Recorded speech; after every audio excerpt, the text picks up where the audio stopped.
Shabbat shalom mga kapatid sa Panginoon at welcome sa ating programang Ilaw ng Mesiyas. Hatid sa inyo ng Light of Messiah Sorsogon Ministries at ng Light of Messiah Ministries Canada. At muli magsama-sama tayo sa isang oras ng pag-aaral, pakikinig sa Torah portion ngayong linggo.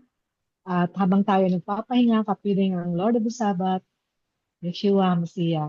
Tayong lahat ay patuloy na inaanyayahan ng ating Panginoon na lumapit sa Kanya at magpahinga sa piling niya. Ayon po yan sa Mateo 11:28 hanggang 30. Lumapit kayo sa akin, kayong mga napapagal, at bibigyan ko kayo ng kapahingahan. Pasalinin niyo aking pamatok at matuto kayo sa akin, sapagkat ako ay maamo at mapagpakumbaba, at masusumpungan ninyo ang kapahingahan ng inyong kaluluwa. Ako po yung lingkod, Sister Debbie Farrello with Brother Richard Season sa kabilang linya. Shabbat Shalom, Sister Deb. Shabbat Shalom, mga kapatid, mga kaibigan. Shalom, Brother Richard. So, ang ating pong weekly Torah portion ngayon ay may pamagat na Korach. Ito po ay Hebrew name. Totoong Hebrew pangalan po ito na ng isang Levites o part of the mga nagsisilbi sa templo ng ating Panginoon. At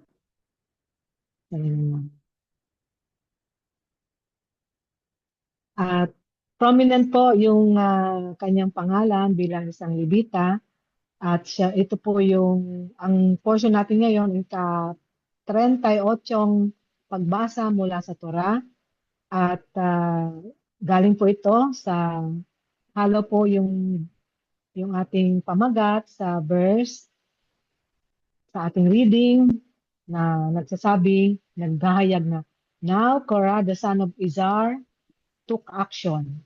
Ngayon, si Korah ay may ginawa. Si Korah na anak ni Izhar.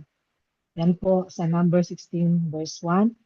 At ang istorya natin ngayon ay nakafocus kung paanong si Korah ay nag-lead ng unsuccessful rebellion laban kay Moses and Aaron. At tingnan natin, ito ba ay inggit? O ba ano bang nag-instigate sa kanya para gawin niya ito? After ng insurrection, ang ginawa niya, tingnan natin kung ano yung action ng Panginoon. Tuwa bang Panginoon sa kanya? O ano yung parusang nakamit niya? Tingnan natin kung gaano katindi yung kasalanan na ginawa ni Korah. Isa din po itong lesson sa, I think, tungkol sa inggit. Siguro, no, Brad? Tingnan natin mamaya. At God kinonfirm ito sa harap ng Panginoon, sa harapan ni Korah, kung sino talaga ang pinili niya bilang priest, kagaya ni si Aaron, na siya po si Aaron, and siya yung nag-provide ng additional legislation regarding priestly and Levitical privileges and responsibilities. Okay, so bago po magsimula, pangunahan muna tayo ni Brother Richard sa opening prayer. Okay, tayo po ay manalangin. Ama namin na nasa langit, maraming salamat po sa pagkakataong ito na binigay niyo sa amin upang muli po kami makapaglingkod sa inyo sa pamamagitan ng radyo. Nawa, Panginoon, ay pagpalain ninyo ang programang ito na ito ay maihayag namin ang inyong salita, ang parsya, korach, at ang katugunan at ang mga katuruan ng parsya na ito ay maihayag at maipamahagi sa mga taong nagsasaliksik ng inyong katotohanan. Pagpalain niyo rin po ang Wow Smile Radio na nagbibigay sa amin ng pamamaraan at channel para maihayag ang inyong salita.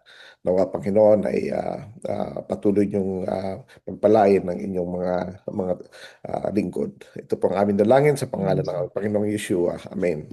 Amen. So, parsya korach tayo, no?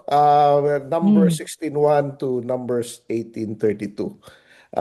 Ito ay isang controversial na parsya kasi ang titulo ay nakatitle sa isang rebelde.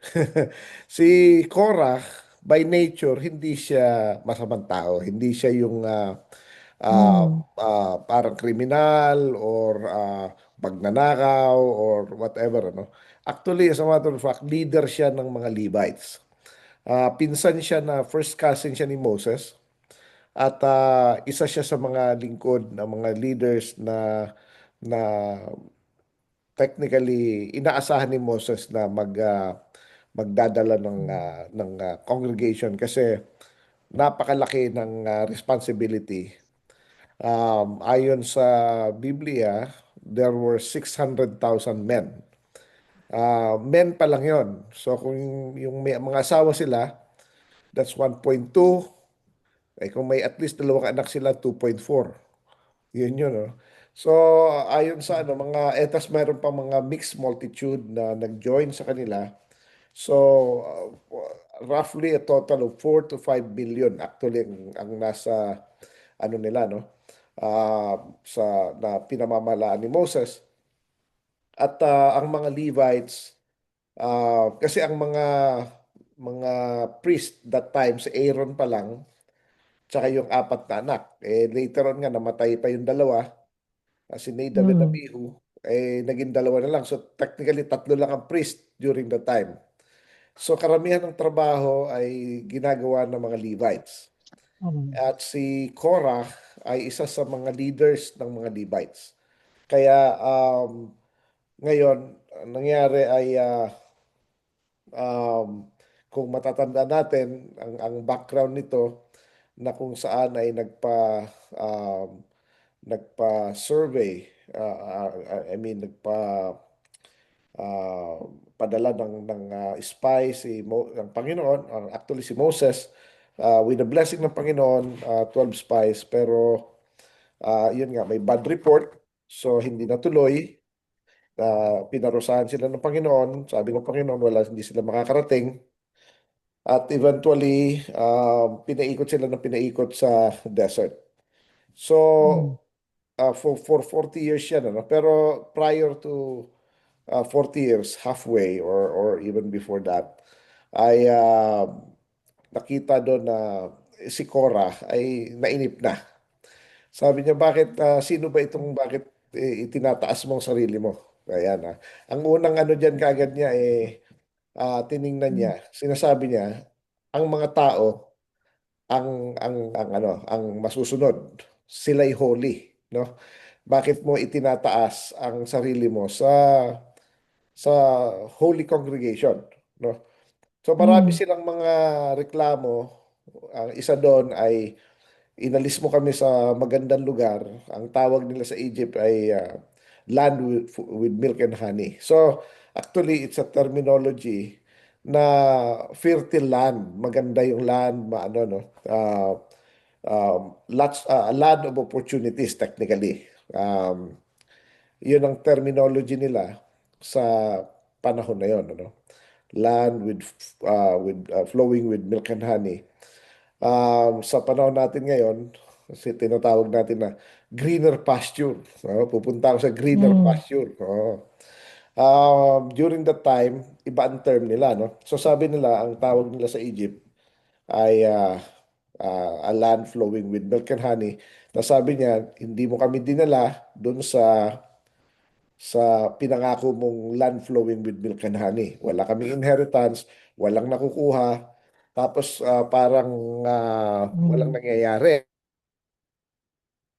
So yun ang nakikita, no? So ngayon gusto nilang i-override si Moses at si Aaron para for a couple of things. Una, magawa nila ang gusto nila, no? So ang tingin nila, Mhm. teka, ang lahat ng congregation ando doon ng Panginoon eh. So bakit niya tinataas? Walang official, hindi siya na-elect. Hindi siya inelect ng mga tao, di ba? Ganon eh. Mhm. Samantalang si Cora ay may followers siya na 250 na leaders. Mga leaders yan, representative. Parang congress yan eh. Parang may majority ng mga leaders siya ang pinili, no? Plus mga prinsipe ng mga Levites sila yung mga Reubenites, may mga so technically lahat ng may mga reklamo, lahat ng mga may mga hinanakit, yun ang nakuha niya, no? Ngayon, ito ang sitwasyon dito, sabi ni Moses. Nagtampo si Moses kasi una pinsan niya yun eh. Pinsan niya siguro. Tapos sabi niya, hindi pa ba sufficient na kayo binigyan ng Panginoon ng as a Levite, binigyan na kayo ng ano, kayo, ang mana ninyo, ang Panginoon na eh. Kasi ang nirereklamo nila, hindi Mm. nyo kami nabigyan ng lupa. Eh sabi nga ng Panginoon, ako ang ano ninyo eh, ako ang minana nyo, hindi. Mas mahigit pa sa lupa ang Panginoon, di ba? Tapos ngayon Mm. sabi niya, gusto niyo pang kunin ng priesthood. So ibig sabihin, yun talagang gusto nilang kunin, ang priesthood, ano? Um, yun ang inaambisyon nila para magawa nila, masolo nila, doon ang ano eh, doon ang mga bigayan ng pera. Nakita nila pag may maraming Mga nagbibigay ng pera offerings. ron, no, offerings eh. Mm. Makokontrol nila ngayon yun, ano. Yun ang ano eh, Mm. kung saan yung angkal siya, doon sila eh, no? Kung saan ang kusina, doon sila. So, yun ang nangyari. Ngayon, um, itong rebellion na ito ay hindi hindi talaga direct na inano si Moses, kundi narinig ni Moses through yung kumakalat na information. So, hindi talaga Mm. siya kinonfront. Ngayon sabi ni Moses, sige, ganitong gawin. Kung sino ang pipiliin ng Panginoon, eh siya yung pipiliin ng Panginoon. Kasi hindi ka makakalapit sa Panginoon kung hindi ka niya Oh.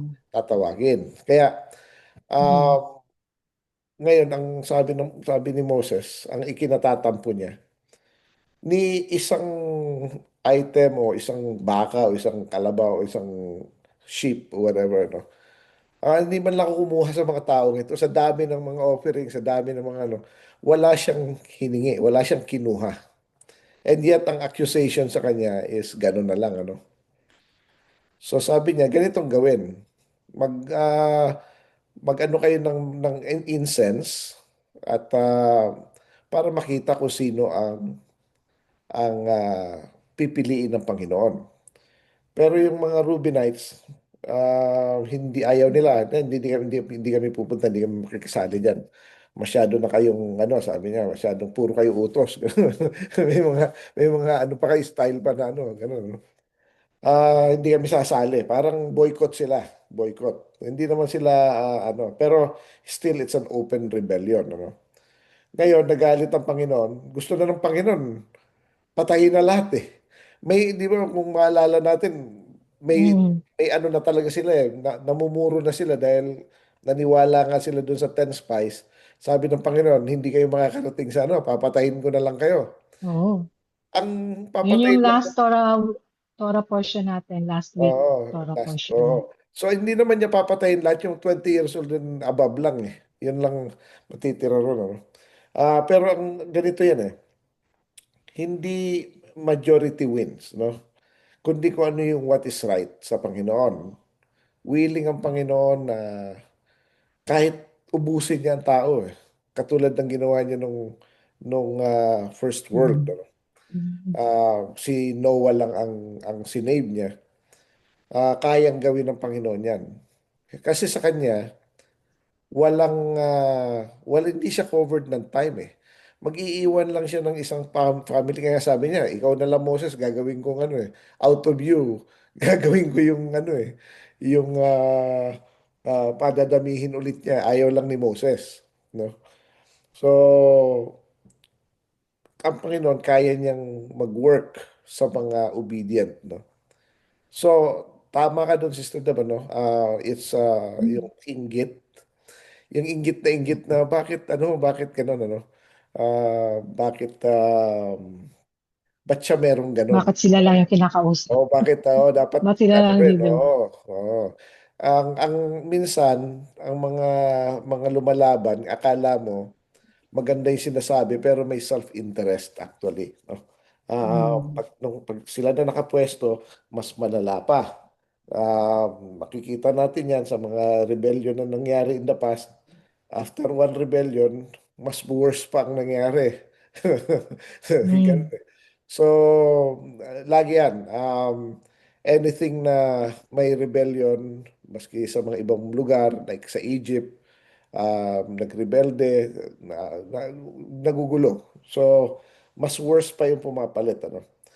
Um, ang rebellion actually is one of them, yung ano yan eh, isa sa mga, yan ang sin ni Satan eh.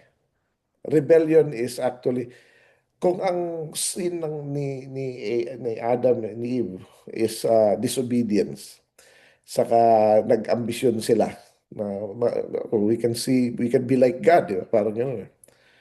Si Satan, ang ano niya, sin niya is rebellion. Kasi nag-rebel talaga siya dahil alam niya eh, wala namang, unlike tao, yung tao, hindi natin nakikita Panginoon. Hindi natin alam talaga kung anong nangyayari, ano. Siya nakikita niya eh. Ando doon talaga siya eh. Nakikita niya yung presence Mm. of God mismo. Alam niya kung ano nangyayari and then nag-rebel ka pa. Kasi tingin mo kaya mo. Di ba? yung ano eh.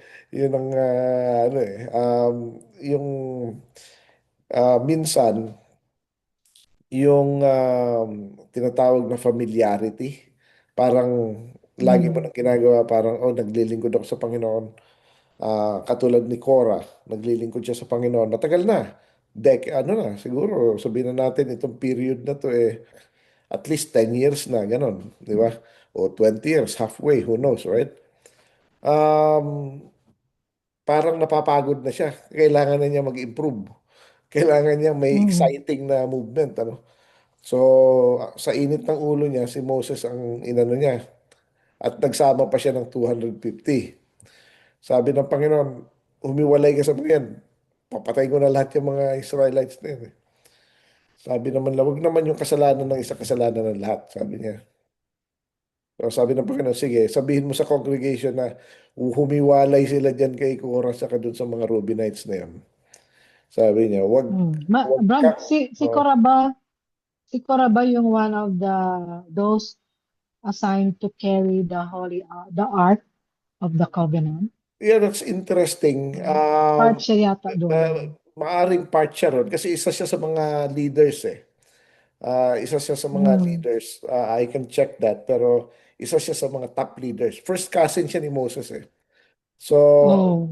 ang by ano, affiliation, ang mga closest kay Moses, sila yung matataas na opisyal mula kay Aaron sa kapatid. Si Miriam, kapatid, mataas ang posisyon. Yung mga pamangkin, si Mm. Nadab bin Abihu, tsaka si ano, Eleazar, saka Mm. si ano. So sila yung mga priest. So yung mga pinsan, mga first cousin, close cousin, sila yung mga nakapwesto. Normal yun eh. Mm.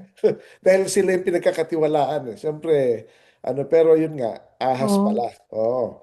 Yun ang malupit doon. Parang So, parang same din ito, Brad, sa halimbawa may bagong boss sa isang opisina. Siyempre pipili siya ng mm, mapagkakatiwalaan niya. yan, And oh. then tapos meron pa rin magrereklamo pero Oo, wala silang magawa. Pag oo, nagreklamo ka, may mangyayari sa iyo. oo, Mawalan ka ng oo, trabaho. oo, Okay, ganun yun. so nakaka-relate tayo diyan. Lalo na Nakaka-relate sa kung present. kung maayos, kung righteous yung leader. Pag Mm, unrighteous kung ang maayos leader, naman. Oo. hindi ko alam kung anong sagot.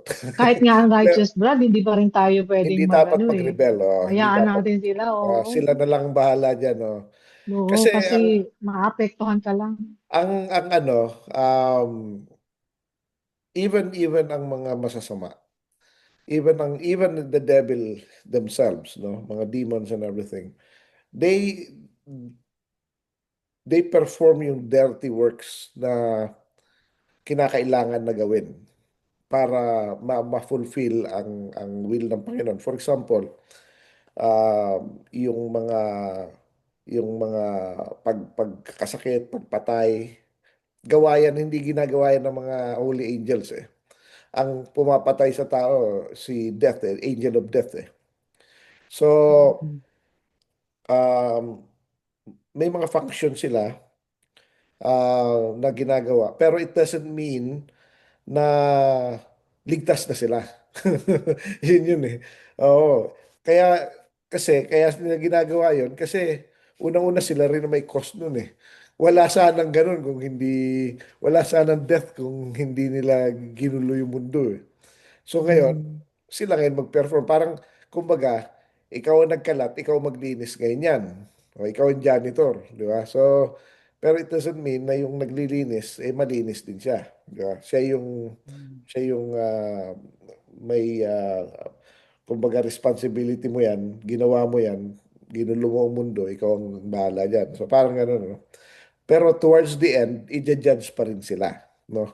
And may judgment na it's scary, no? Um, so in this case, tama yung Sister Deb, no?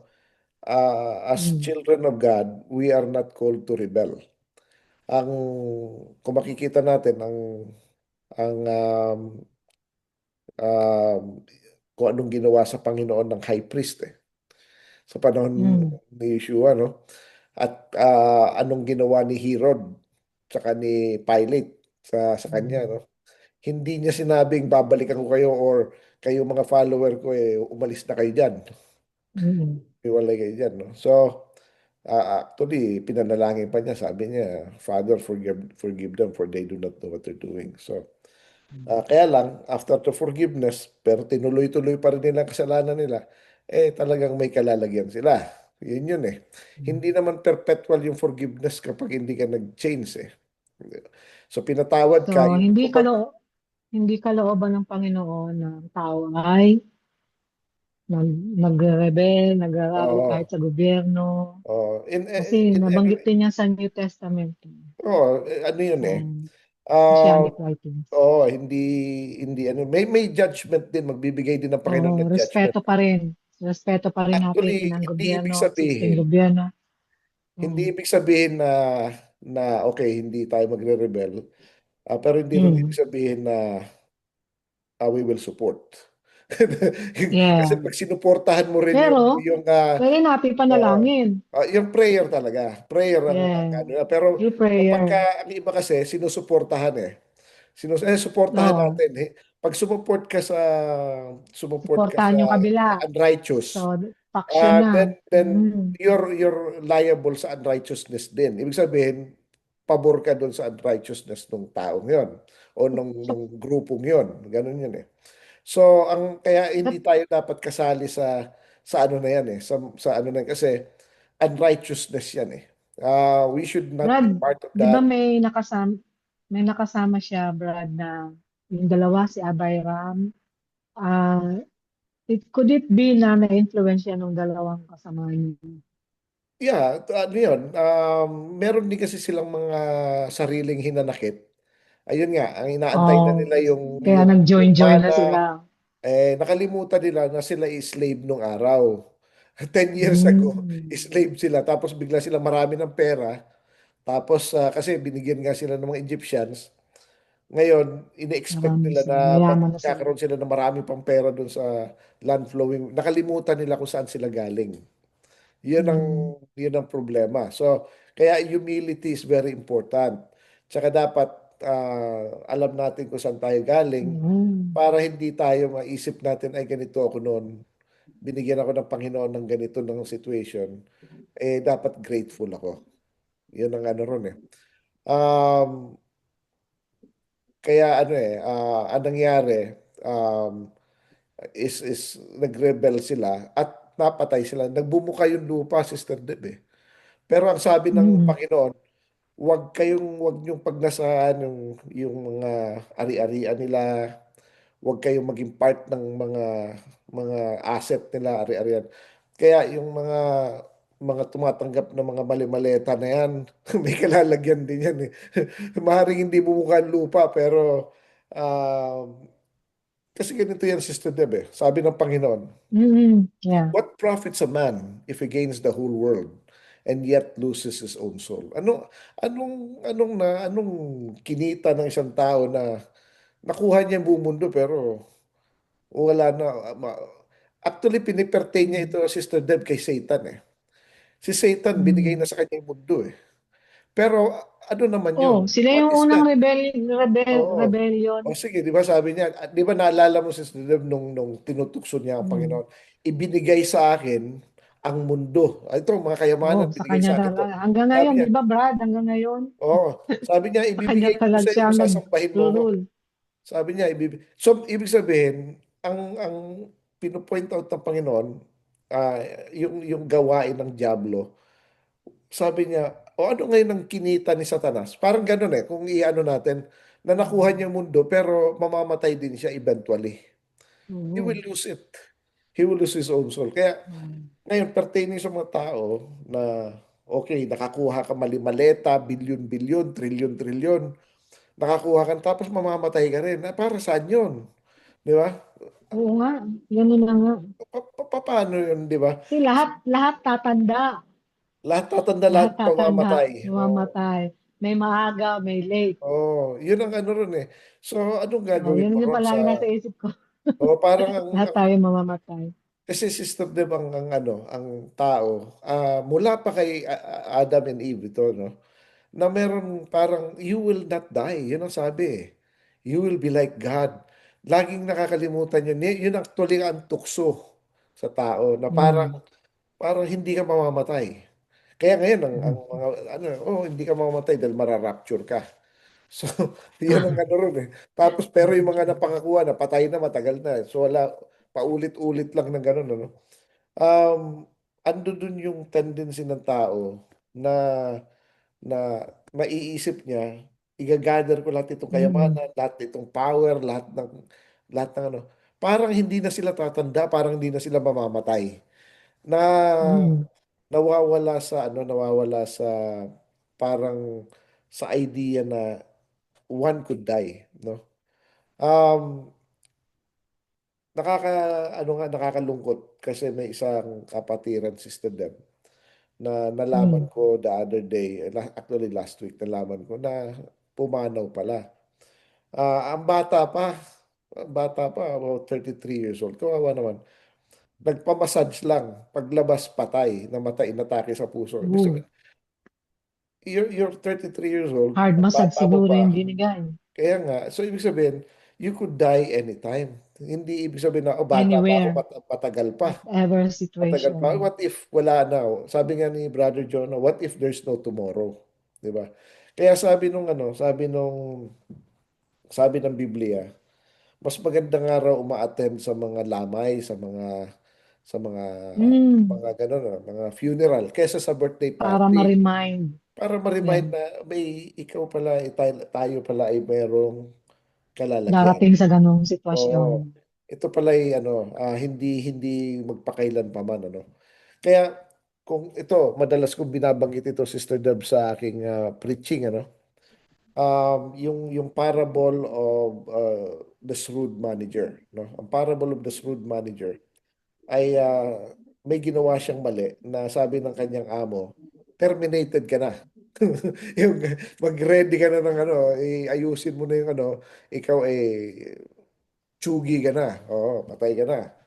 Sabi niya, naisip niya, sabi ng shrewd manager, napaka matanda na ako para magtrabaho at nahihiya naman ako ng manghingi, magpalimos, sabi niya. Mm. Sabi niya, ganitong gagawin ko, sabi niya. Pupuntahan ko yung mga may mga utang sa aking boss at na tatanungin ko, ikaw magkano utang mo? Sabi niya 100 shekel. O sige, gawin ko 50. Sabi niya, ikaw magkano utang sa amo mo? 50 shekels. O So, gawin na lang hinati natin niya. 25. So ang ginawa niya, gumawa siya ng mabuti doon sa mga tao.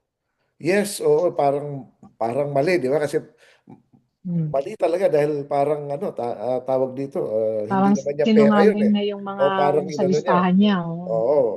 Pero sabi ng Panginoon, tingnan mo tong ginawa ng shrewd manager, sabi niya. Gayahin niyo to. So, what it means is this. Samantalahin mo Oh, bago hindi, ka ganito yun eh. bago ka Ganito, matsugi. oh, ang ano doon, gumawa ka ng mabuti bago ka mamatay. Bago ka sibakin. Mm. So sabi ng Panginoon, um, you do what this guy is doing. Mm. Sabi ng Panginoon, for Mm. the wages of sin is death. Lahat tayo mamamatay. Kasinungalingan yung, "Ay, ako, di tayo mamamatay," sabi ni Paul. Sabi ni Mm. ng Panginoon, all the wages of sin is death. But the gift of God is eternal life through Christ our Lord. So, ibig sabihin, may pag-asa tayo sa after ng resurrection, di ba? Pero ang usapan kasi dito, tayo ay parang shrewd manager na nakagawa ng mali na meron na sentensya. Sinintensya na tayo, okay. sentensyado ka na, anong gagawin mo ngayon? What will you do para pagtawid mo, pag inalis ka na doon, sabi niya para tatanggapin ako ng mga tao doon, para nakagawa ka ng mabuti. Ang resources na meron tayo ay galing sa Panginoon. Gagamitin daw natin Mm. to para gumawa ng mabuti. Yun ang sinasabi niya. So, Itong sunod manager na to, wala siyang ninakaw. Ang ginawa niya, gumawa siya ng favor sa mga tao. binawasan yung mga Oo. utang nila. I Pero, think siguro tubo na lang yung nabawas doon. maaaring tubo. Pero ang point kasi doon, Nailis niya yung tubo. o ang point doon is gamitin mo ang resources ng master to do Mm. good things to others.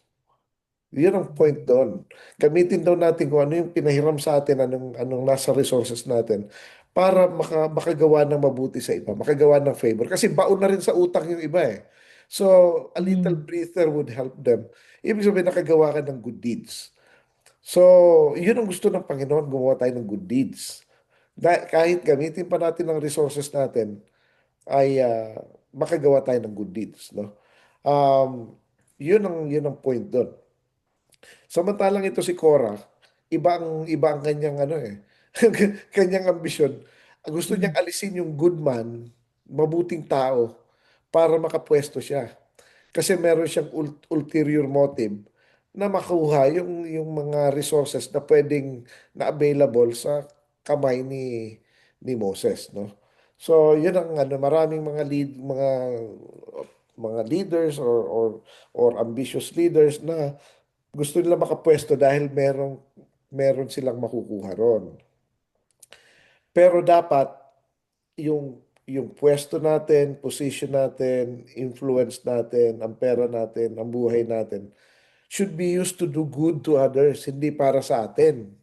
Yun yung pinupoint dito. Kaya si Moses kinampihan kasi wala siyang masamang tinapay talaga eh. Sabi niya, wala akong kinuha kahit isa sa kanila, kahit konti. Bakit naman ganito? Oh. Yan ang tanong diyan, kung yan din ay pwede bang sabihin ng mga leaders natin, wala akong kinuha talaga. Kahit halatang halata na eh. Pero si Moses talagang walang kinuha. Yun ang ano ron eh. Yun ang diferensya. So, ganun din si Aaron, wala rin. So, um, kaya ito, again, rebellion, ano? Now, going back sa yung sa Matthew chapter 5 verse 19, no? Sabi ng Panginoon, whoever uh, uh, whoever violates the least of these commandments and teaches others to do the same will be called least in the kingdom. So anong ibig sabihin nito? Mm. Kapag gumawa tayo pag may binayolate tayong commandment, nagkasala tayo. Pero kapag ginawa natin yon at itinuro natin sa iba, rebellion yun eh.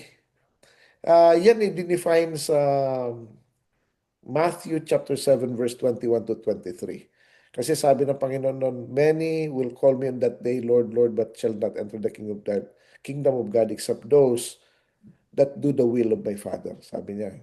Sabi niya, on that day they will say, Lord, did we not prophesy in your name? Did we not make miracles in your name? Did we not cast out demons in your name?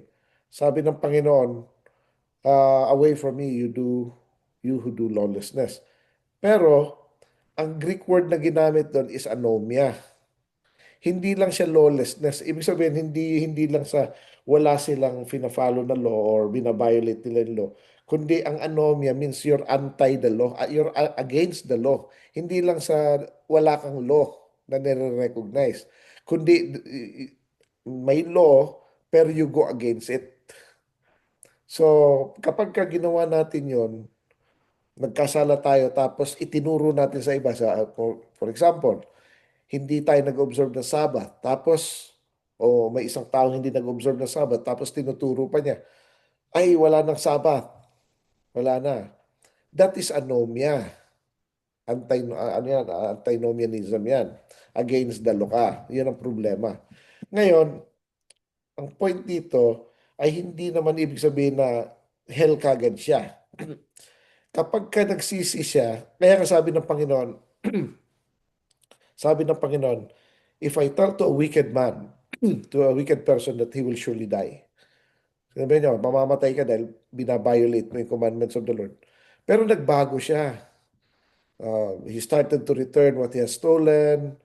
So biblical restitution yon. Tapos he started to do the statutes of life. Ibig sabihin, sinusunod din niya ang Torah. Tapos he did not depart from it. Ibig sabihin, hindi nagbago talaga siya. Will he die? Sabi ng Panginoon, no. In his righteousness he will live. And everything that he has done will not be mentioned against him. So ibig sabihin, maski yung pinakamasamang leader, yung mga mali-maleta ang kinuha, pero ibinalik niya yung, alam binalik niya yun, nagsisi siya. Kaya hindi natin pwedeng i-condemn agad eh, kasi buhay pa eh. Maski diniklara ng Panginoon yan, mamamatay ka na, 1 linggo ka na lang. O, di ba yung Ninive, 40 days. Biglang nagsisi. Binalik. Ibinalik niya. Hindi, ayoko na pala. Naalala mo si Pero ang Zacchaeus, di problema, ba? Brad, yung tubo nun, di ba may tubo yun? Kaya Four nga. times. Kaya may ano yan, So, biblical tumubo yung restitution. pera, Oh. dapat ibalik din nila. Dapat ibalik din. Oh. Dapat ibalik. Ibalik. Oh. So, Okay. yun ang Kaya ang tanong. hirap ng ganun. Kaya habang buhay pa yung tao, hindi natin pwedeng i-declare na, oh, wala na, ano ka na, hell ka na.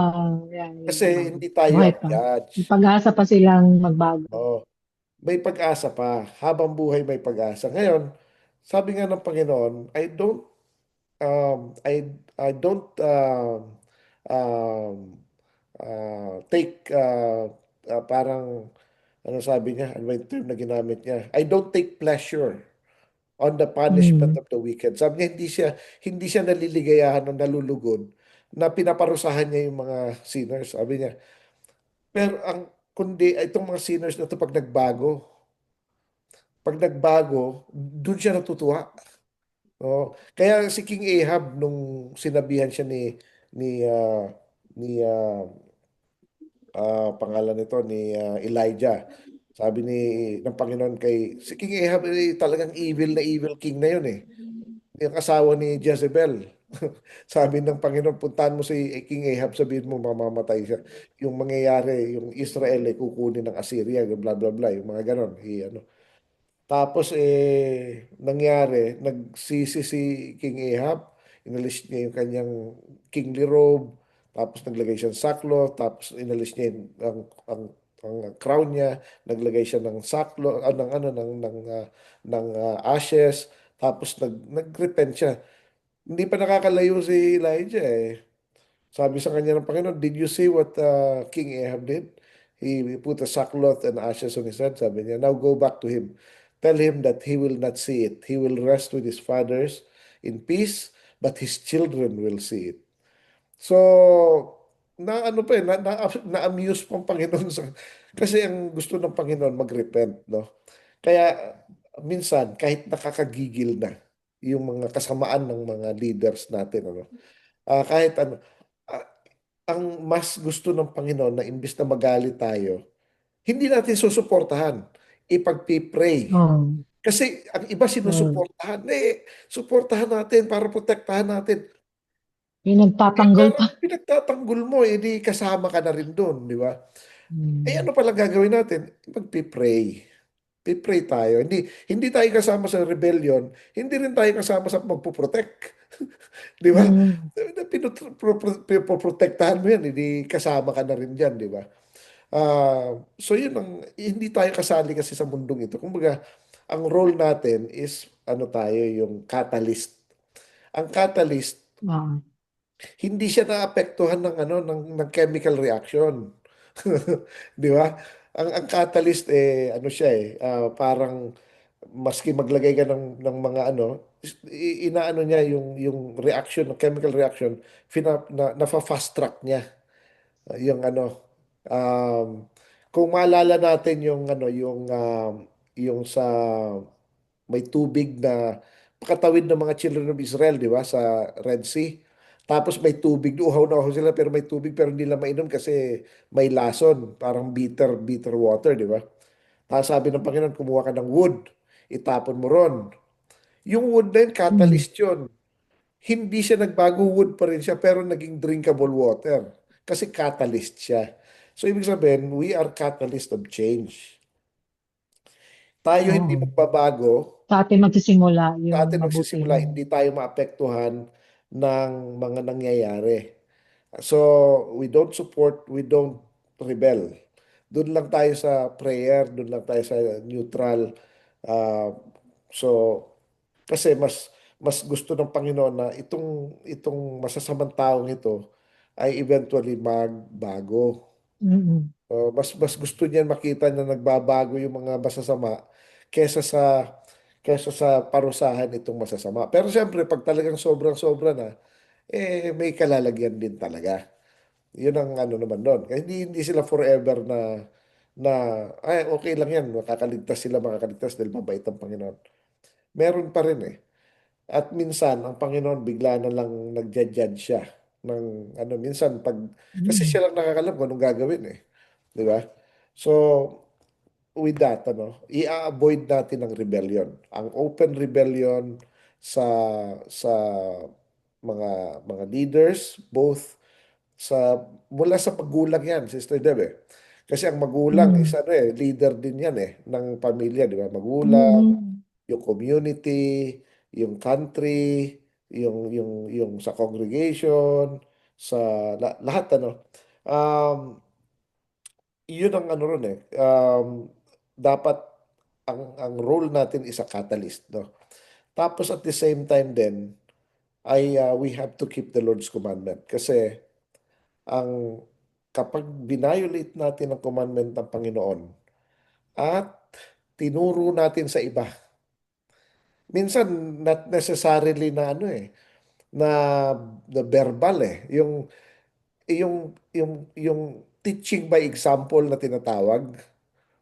Maring hindi mo nga sinasabi, ba for example, Sister Deb, ano, hindi mo nga sinasabi sa mga anak mo o kamag-anak mo na wag nang magsimba, wag nang umattend ng Shabbat, for example. Pero ikaw mismo Mm. nakikita na hindi ka na umaattend, parang itinuturo mo na rin. Yun na rin yun eh. Pareho. Pero again, we have to avoid ang judging others kasi hindi maganda yon. Kasi ang Panginoon hindi rin siya masaya na nakikita niya na nagkakasala yung mga tao. Ang gusto niya sa mga tao magsisi. Pag nagsisi siya, natutuwa siya na nagbabago yung mga tao. Yun ang ano ron, ano. Kaya lang, ito si Cora, kung binigyan na siya ng warning, hindi pa rin siya nagsisi dahil feel niya na akala niya talagang siya ang pipiliin. Yun eh. Kasi elected siya ng mga tao eh. Oh, so marami sumusunod sa kanya eh. Nung sinabihan ni Moses, lumayo kayo dyan dahil pag kundi kasama kayo sa punishment, iniwan din siya. Di ba? Ganyan yan eh. Nagkakaroon ng laglagan kapag may ano na eh. Problema na eh. Iiwanan ka na. Di ba? Pag nagkakahabulan na, maski yung mga loyalist, mga ano, pag may parusa na, takbuhan na. Ganun yan eh. So, normal yan sa tao. So, i-avoid natin ang maging partakers ng rebellion in any way, shape, and Mm. form. No? Ang role natin, again, is a catalyst. Tayo uh, ay ini-expect na, sabi ng Panginoon, love your enemies and pray for those who persecute you. No? So, yun ang role natin. Mm. Ay pagpapanalangin natin. Ang hindi natin ipagpapanalangin ng blessing nila. Hindi rin natin Mm. ipinapanalangin na sila ay Mm. protektahan ng Panginoon at lalo sila maging successful. Hindi ganon. Ang prayer na yon ay sana magbago sila, Panginoon. Sana ang justice mo ay maibigay. Ganon. Katulad ng prayer ni David, ano? Na sana ay magsisi itong taong to kasi ang kaparusahan sa kanya ay talagang napakalaki pag hindi siya nagbago. So, doon natutuwa ang Panginoon sa atin. Tingnan mo ito, itong taong to.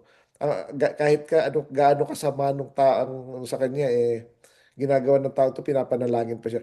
All the more na nabibigyan ng judgment yung masamang tao na yun eh.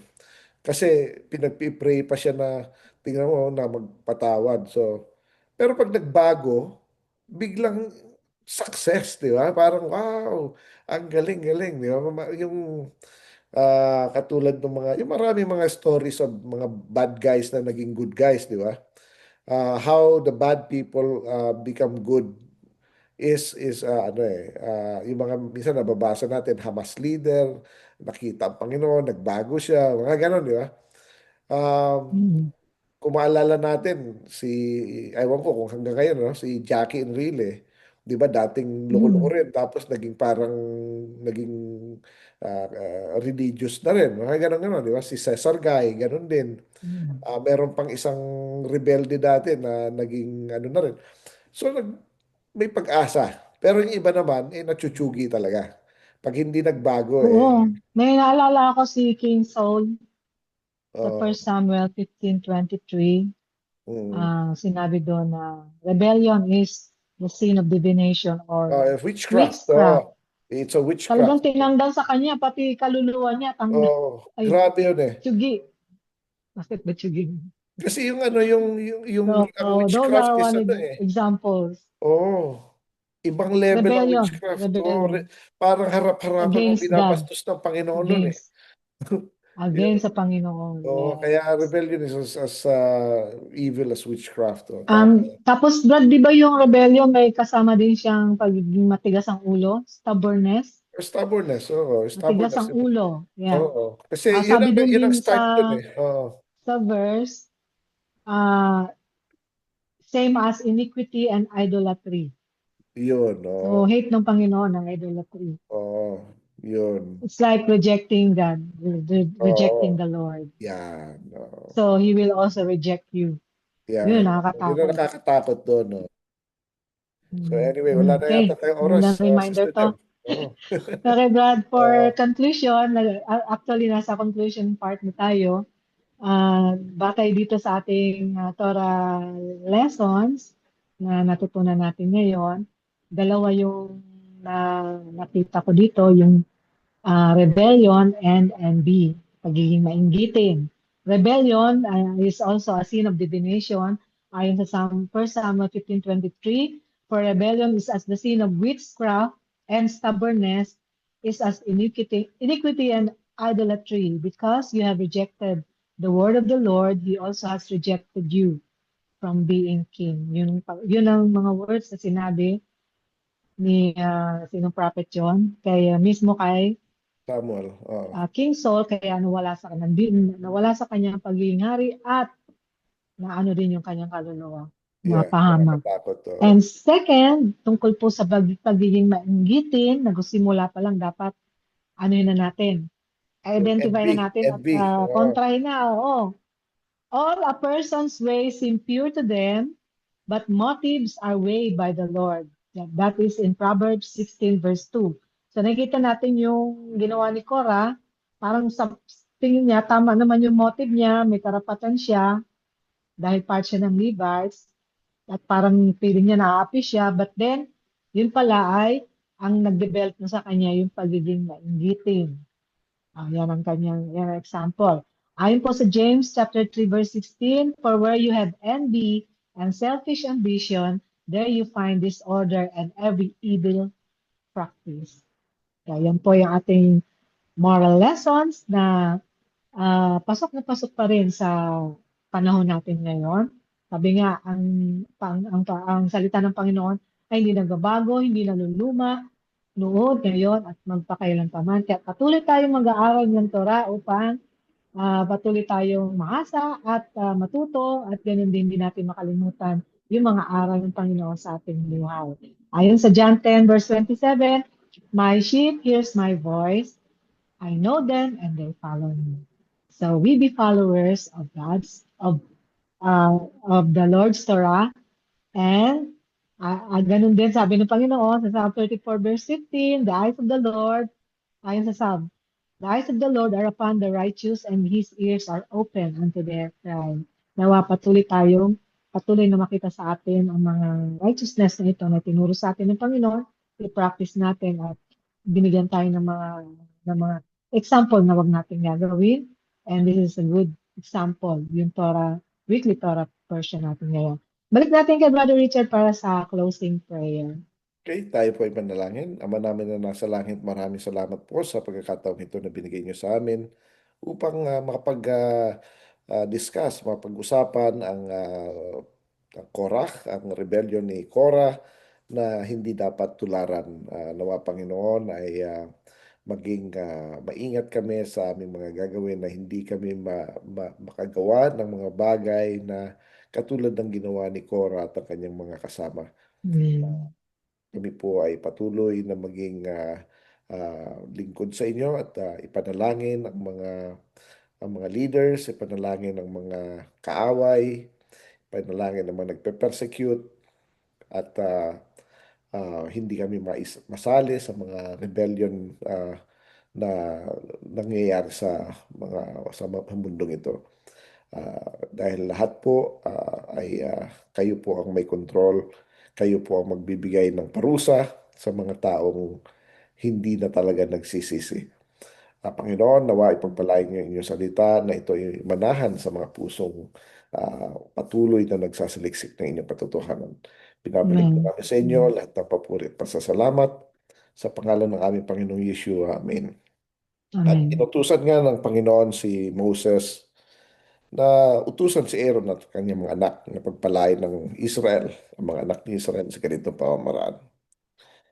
Ibarakak Adonai bishmerecha, Yair Adonai panavelecha vikunecha, Yisa Adonai panavelecha biyesem lecha shalom.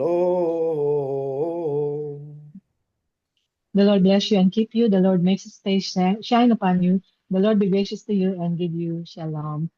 Sa ating pong tinalakay ngayon ay ipopost natin sa ating Facebook page, Light of Visayas Sorsogon Ministries, at ganun din nakapost ito sa Facebook page ni Brother Richard Pinoy Messianic. Patuloy po natin i-share ang lahat ng mga lessons na natutunan natin dito through our Facebook page upang lalong maraming tao, lalo na dito sa Pilipinas, ang makakilala at tunay na matuto ng Torah, ng ating mga Torah lessons, Torah ng Panginoon. Tandaan po natin, ang taong sumusunod, ang siyang tunay na nagmamahal sa ating Panginoon. Ako inyong lingkod, Sister Debbie Farwello with Brother Richard Season, sa kabilang linya na patuloy na bumabati sa inyo ng Shabbat Shabbat Shalom. Shalom.